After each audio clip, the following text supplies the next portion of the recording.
Hello दोस्तों, मैं Mahesh Kohli thanks sir classes में आप सबका बहुत बहुत स्वागत करता हूं। सॉरी दोस्तों, लगभग 5 दिन से मैं वीडियो अपलोड नहीं कर सका क्योंकि मेरा तबीयत थोड़ा ख़राब था।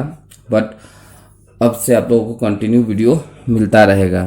तो चलिए बिना देरी किए हुए आज का वीडियो शुरू करते हैं हम लोग। वह भाषा एक सेकेंड वह भाषा जो भारत में हिंदी के बाद वक्ताओं की दूसरी सबसे अधिक संख्या में बोली जाती है वह है, ठीक है। वह भाषा जो कि भारत में हिंदी के बाद बोली जाती है वो कौन सी भाषा है, ठीक है। मराठी है, तमिल है, तेलुगु या उर्दू है। तो हमारा आंसर क्या हो जाएगा, तो तमिल भाषा है। सबसे पहले हिंदी बोली जाती है, फिर तमिल, फिर बंगाली और फिर मराठी भाषा बोली जाती है, ठीक है। चलिए नेक्स्ट क्वेश्चन की ओर हम लोग बढ़ते हैं। यूनेस्को की कार्यभाषाएं क्या है, ठीक है। यूनेस्को की कार्यभाषा क्या है, तो हमारा आंसर देखिए, पहले देखिए ऑप्शन देख लेते हैं। केवल फ्रेंच है, केवल अंग्रेजी है, अंग्रेजी और फ्रेंच दोनों है, या अंग्रेजी, फ्रेंच और रूसी 3 भाषा है, ठीक है। तो हमारा आंसर क्या हो जाएगा, हमारा आंसर हो जाएगा अंग्रेजी और फ्रेंच भाषा है, ठीक है। अब इसका व्याख्या हम लोग देख लेते हैं। देखिए, यूनेस्को संयुक्त राष्ट्र संघ का एक विशेष संस्कृत एवं शैक्षणिक अभिकरण है। यूनेस्को क्या है, तो संयुक्त राष्ट्र संघ का एक शैक्षणिक अभिकरण है। और इसका गठन कब हुआ था, तो 4 नवंबर 1946 को हुआ था। और इसका मुख्यालय कहाँ है, तो इसका मुख्यालय पेरिस में है, ठीक है। इसका मुख्यालय कहाँ है, इसका मुख्यालय पेरिस में है। और इसकी कार्यभाषा क्या है, तो अंग्रेजी और फ्रेंच है, ठीक है। अच्छा, यूनेस्को का फुल फॉर्म क्या होता है, देखिए यूनेस्को UNESCO, यूनेस्को, इसका फुल फॉर्म भी जान लेते हैं, ये भी पूछ सकता है एग्जाम में। United Nations Educational, Scientific and Cultural Organization, ठीक है। ये इसका फुल फॉर्म हो गया। नेक्स्ट क्वेश्चन की ओर हम लोग चलते हैं। भारत में सॉरी इधर होगा ना, तो हमारा आंसर देखिए, सॉरी क्वेश्चन क्या हो जाएगा, देखिए निम्नलिखित में से किसे मृत्यु के बाद भारत रत्न से सम्मानित नहीं किया गया है। मृत्यु के बाद किसको भारत रत्न से सम्मानित नहीं किया गया है, विनोबा भावे को, सुभाष चंद्र बोस को, जयप्रकाश नारायण को, या जवाहरलाल नेहरू को। तो हम लोग का आंसर क्या हो जाएगा, जवाहरलाल नेहरू को सम्मानित नहीं किया गया है। मतलब कि सम्मानित किया गया है लेकिन इनको इनके जीवन काल में ही सम्मानित किया गया है, और बाकी को मृत्यु उपरांत सम्मानित किया गया है, ठीक है। जैसे विनोबा भावे को कब सम्मानित किया गया है, तो इनको 1983 में सम्मानित किया गया है, ठीक है। जयप्रकाश नारायण को कब सम्मानित किया गया है, तो 1999 में इनको सम्मानित किया गया है। सुभाष चंद्र बोस को कब सम्मानित किया गया है, तो 1992 में सम्मानित किया गया है, ठीक है। किंतु इनका जो मरण था वो विवादित होने के कारण क्या हुआ था कि इस सम्मान को फिर वापस ले लिया गया था, ठीक है। और भारत रत्न सम्मान जो पहली बार वापस लिया गया है, तो अब तक केवल सुभाष चंद्र बोस का ही सम्मान को वापस लिया गया है, ठीक है। अच्छा, और 1-2 क्वेश्चन इसमें से देख लेते हैं, ठीक है। भारत रत्न जो सम्मान है सबसे पहले किसको दिया गया था और ये कब से शुरू हुआ था, तो ये 1954 से शुरू होता है, ठीक है। और सबसे पहले किसको दिया गया था, तो चक्रवर्ती राजा गोपालाचारी को दिया गया था। किसको दिया गया था, तो चक्रवर्ती राजा गोपालाचारी को दिया गया था, ठीक है। कब दिया गया था, तो 1954 में। और इसके साथ साथ और किनको दिया गया था, तो डॉक्टर सर्वपल्ली राधाकृष्णन को दिया गया था, जिनके जन्मदिवस पर हम लोग क्या मनाते हैं, जिनके जन्मदिवस में हम लोग शिक्षक दिवस मनाते हैं 5 सितंबर को, ठीक है। अच्छा, शिक्षक दिवस हम लोग भारत में 5 सितंबर को मनाते हैं। विश्व शिक्षक दिवस कब मनाया जाता है, तो ये 5 अक्टूबर को मनाया जाता है। ये भी याद रखिएगा, ये भी क्वेश्चन में आता है एग्जाम में कि विश्व शिक्षक दिवस 5 अक्टूबर को, और भारत में हम लोग 5 सितंबर को शिक्षक दिवस मनाते हैं। अच्छा, और तीसरा व्यक्ति 1954 में और किसको दिया गया, देखिए ये सम्मान, तो 1954 में ये सम्मान डॉक्टर चंद्रशेखर वेंकट रमन को दिया गया था, ठीक है। नेक्स्ट क्वेश्चन की ओर हम लोग पढ़ते हैं, ठीक है। अच्छा, उससे पहले एक और क्वेश्चन कर लेते हैं कि मरणोपरांत सबसे पहले सम्मान किसको दिया गया था, भारत रत्न सम्मान, तो मरणोपरांत लाल बहादुर शास्त्री को दिया गया था, ठीक है। कब दिया गया था, तो 1966 में दिया गया था। 1966 में मरणोपरांत लाल बहादुर शास्त्री को दिया गया था। और ये सम्मान जो है अधिकतम कितने व्यक्तियों को दिया जाता है, तो अधिकतम ये 3 व्यक्तियों को दिया जाता है, किंतु इसकी संख्या घट बढ़ भी सकती है, ठीक है। मतलब बढ़ सकती, घट नहीं सकती, ठीक है। तो हम लोग नेक्स्ट क्वेश्चन की ओर बढ़ते हैं। अच्छा, किस खेल के लिए थॉमस कप दिया जाता है। देखिए थॉमस कप किसके लिए जाता है, तो टेनिस के लिए, फुटबॉल के लिए, गोल्फ के लिए या बैडमिंटन के लिए। ठीक है, तो हम लोग का आंसर क्या हो जाएगा, तो हम लोग को बैडमिंटन के लिए दिया जाता है। देखिए पुरुष बैडमिंटन को थॉमस कप दिया जाता है और महिला बैडमिंटन में उबेर कप दिया जाता है। ठीक है, निम्नलिखित में से कौन सा युग्म गलत है। ठीक है, इनमें से कौन सा युग्म गलत है। देखिए भीमसेन जोशी का संबंध शास्त्रीय गायन संगीत से है। देखिए ये सही है। अल्लाह कक्का का संबंध तबला से है, ये भी सही है। दुबे चौधरी का संबंध सितार से है, ये भी सही है। एस एस चौधरी का संबंध बांसुरी से, देखिए ये गलत है, इनका संबंध संगीत से है। ठीक है, कर्नाटक संगीत से ये संबंध रखती है। इनको भारत रत्न से सम्मानित भी देखिए किया गया है, कब, तो 1998 में किया गया है। ठीक है, नेक्स्ट क्वेश्चन की ओर चलते हैं। देखिए विभिन्न राज्यों और उनके लोकप्रिय नृत्यों को गटू हम लोगों को सजाना है। देखिए आंध्र प्रदेश का जो ये है, ये का संबंध किससे है, तो बुर्रा कथा आंध्र प्रदेश का नृत्य है। असम का नृत्य क्या है, तो बिहू है। ठीक है, हिमाचल प्रदेश का नृत्य क्या है, तो नटी है। और राजस्थान का नृत्य क्या है, तो घूमर है। ठीक है, घूमर। तो हम लोग का आंसर क्या हो जाएगा, देखिए 2, 1 और 4, 3। देखिए कौन सा ऑप्शन में है, देखिए 2, 1, 4, 3। तो हमारा आंसर देखिए सी सही हो जाएगा, 2, 1, 4, 3। क्या हो जाएगा, सी सही हो जाएगा, 2, 1, 4, 3। नेक्स्ट क्वेश्चन की ओर हम लोग चलते हैं। देखिए भारत में लोक सेवाओं, एक सेकेंड, हाँ ठीक है, भारत में लोक सेवाओं के वर्गीकरण का निर्धारण किससे होता है। ठीक है, भारत में लोक सेवाओं के वर्गीकरण का निर्धारण किससे होता है, तो लोक सेवा नियम 1930 के अंतर्गत लोक सेवाओं का निर्धारण होता है। ठीक है, तो हम लोग का आंसर यही होगा। अच्छा इस क्वेश्चन को छोड़ देते हैं, इसमें कुछ मिस्टेक है हमको लग रहा है, इसीलिए। उसके बाद हम लोग नेक्स्ट क्वेश्चन की ओर चलते हैं। संघ लोक सेवा आयोग द्वारा अभ्यर्थियों की सूची में अभ्यर्थियों को चुनने का पहला अवसर किसको मिलता है। ठीक है,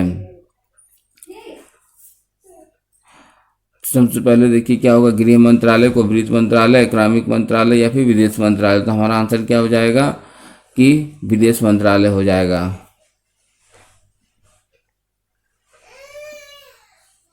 नेक्स्ट क्वेश्चन की ओर चलते हैं हम लोग।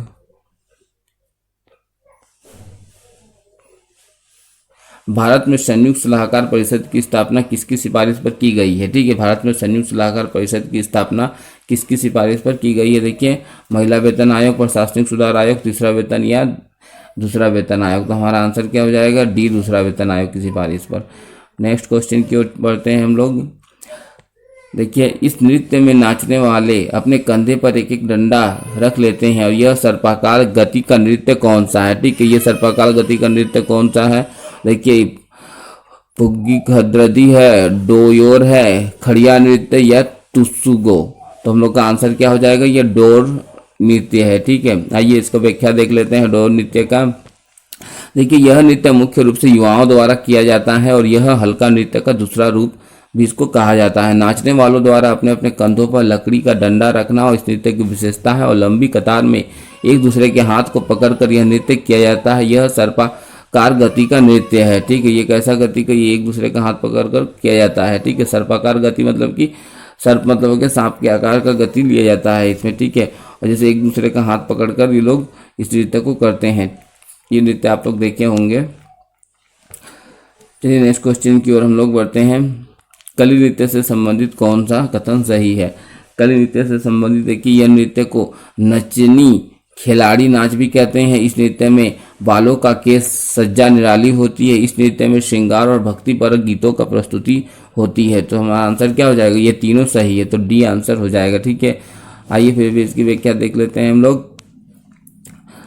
इसे नचनी खिलाड़ी नृत्य भी कहा जाता है। इस नृत्य में नर्तकी द्वारा खूब साज सज्जा की जाती है। कभी इस नृत्य में नगाड़े, ढाक, ढोल, मांदर, सहनाई आदि का भी प्रयोग किया जाता है। ठीक है, प्राय श्रृंगार और भक्तिपरक गीतों में राधा कृष्ण प्रसंग के गीतों की प्रधानता रहती है। इस नृत्य की प्रमुख नर्तकी को कली या खिलाड़ी कहा जाता है। ठीक है, इस नृत्य की प्रमुख नर्तकी को हम लोग क्या कहते हैं, तो कली या खिलाड़ी कहते हैं।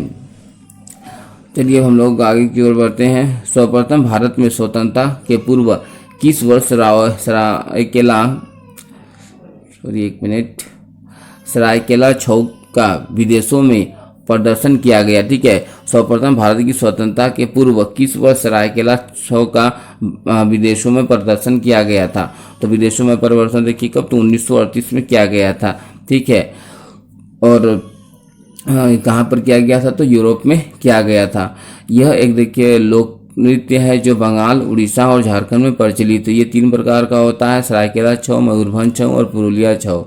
ठीक है, इस नृत्य का जन्म स्थान कहाँ है? तो सरायकेला है, और यह नृत्य की सरायकेला रियासत का संरक्षण प्राप्त था, और इस नृत्य को विदेश में सर्वप्रथम प्रदर्शन 1938 में यूरोप में किया गया। और किसने करवाया? तो राजकुमार सुगेंदु नारायण ने करवाया था। ये भी नाम याद रखिएगा कि इस नृत्य को किसने प्रस्तुत करवाया विदेश में 1938 में यूरोप में? तो राजकुमार सुगेंदु नारायण ने करवाया था। ठीक है, नेक्स्ट क्वेश्चन की ओर हम लोग चलते हैं। देखिए,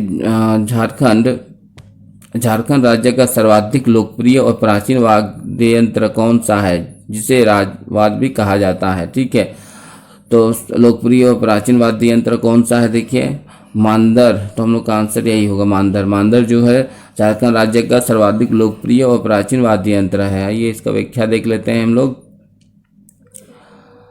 देखिए मांदर राज्य का सर्वाधिक लोकप्रिय और प्राचीन वाद्य यंत्र मांदर है। सभी समुदाय द्वारा इसका प्रयोग किया जाता है, और इस वाद्य यंत्र का निर्माण मिट्टी के द्वारा किया जाता है, और यह अंदर से खोखला होता है, और इस गोलाकार वाद्य यंत्र के दोनों तरफ के खुले मुंह बकरे के खाल से ढका रहता है, और ढांचा के ऊपर गोलाकार चमड़े की रस्सी कसी रहती है। ठीक है, मतलब ये कैसे होता है? ये जो मादर ढोल होता है, ठीक है, दोनों तरफ बकरे के चमड़े का खाल लगा रहता है, और इससे रस्सी चारों तरफ से कसी रहती है, ढोल तरह का होता है। ठीक है, नेक्स्ट क्वेश्चन की ओर हम लोग आगे बढ़ते हैं। देखिए, वह कौन सा वाद्य है इसका प्रयोग मांदर, ढोल आदि की सहायक के रूप में किया जाता है, और इसकी ध्वनि से छऊ नृत्य में युद्ध और सैनिक दृश्यों को साकार किया जाता है। ठीक है, तो हमारा आंसर क्या हो जाएगा? धामसा, सनकुआ, टुइला या फिर शहनाई। तो हमारा आंसर हो जाएगा धामसा। धामसा जो है ये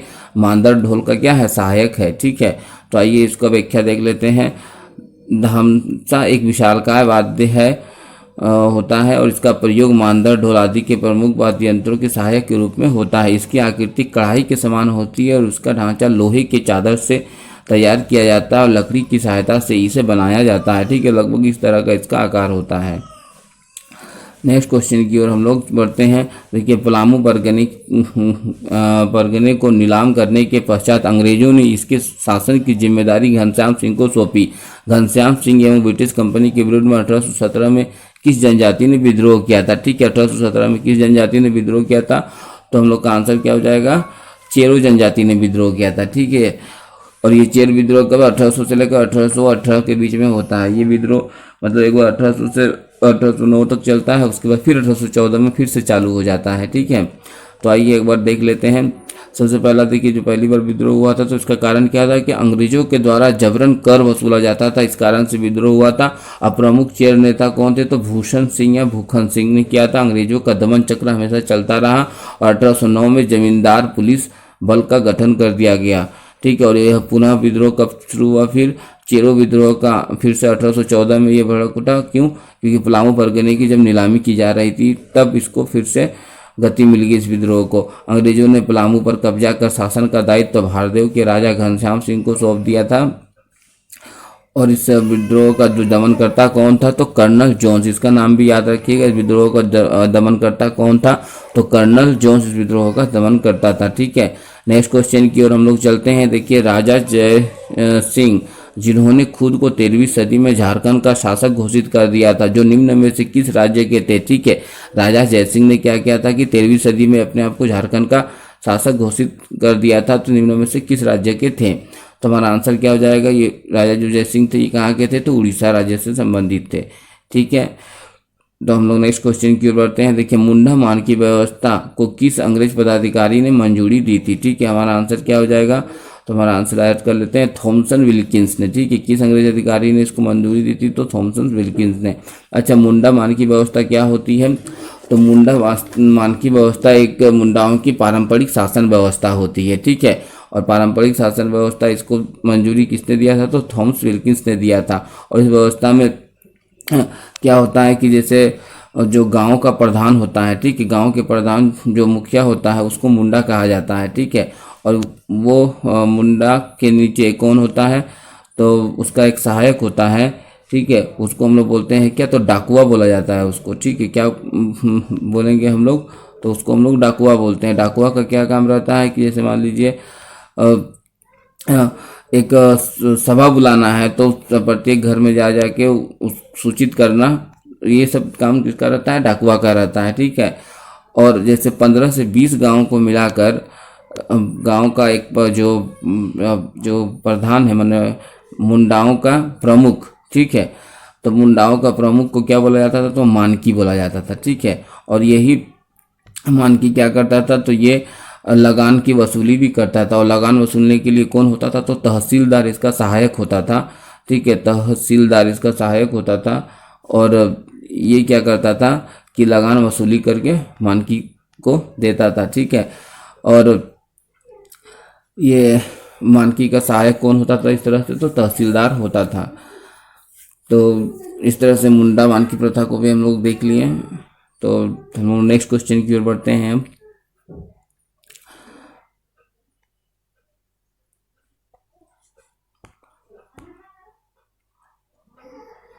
झारखंड के इतिहास में किस अभियान या आंदोलन में जर्मन बाबा के गीत गाकर उनके समर्थक उसका आह्वान करते हैं, ठीक है, जर्मन बाबा के गीत गाकर उसके समर्थक उनका आह्वान करते हैं। देखिए 1857 के विद्रोह में, संथाल आंदोलन में, टाना भगत आंदोलन में, या भारत छोड़ो आंदोलन में, ठीक है।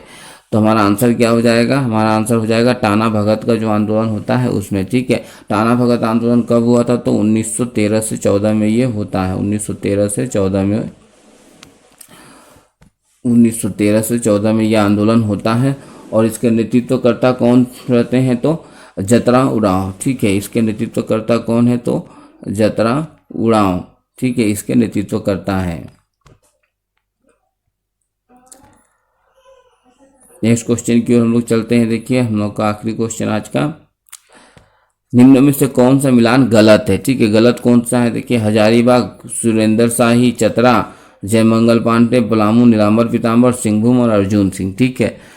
तो देखिए ये सब क्या है ना कि 1857 का क्रांति में हजारीबाग से किसने नेतृत्व किया था, तो सुरेंद्र शाही ने नेतृत्व किया था। चतरा में किसने किया था, तो जयमंगल पांडे ने किया था। पलामू से नीलांबर पीताम्बर ने किया था। और सिंहभूम में अर्जुन सिंह ने किया था। तो इस तरह से ये सब सही है। तो हमारा आंसर क्या हो जाएगा, डी में से कोई नहीं, इनमें से कोई गलत नहीं है, ठीक है। तो हम लोग का आज का ये वीडियो यहीं हम लोग समाप्त करते हैं। तो दोस्तों यदि आपको ये वीडियो अच्छा लगा हो तो प्लीज़ इस वीडियो को लाइक कर लीजिए। अभी तक चैनल को यदि सब्सक्राइब नहीं किया है तो कर लीजिए। हम लोग फिर नेक्स्ट वीडियो में मिलते हैं, तब तक के लिए आपको धन्यवाद।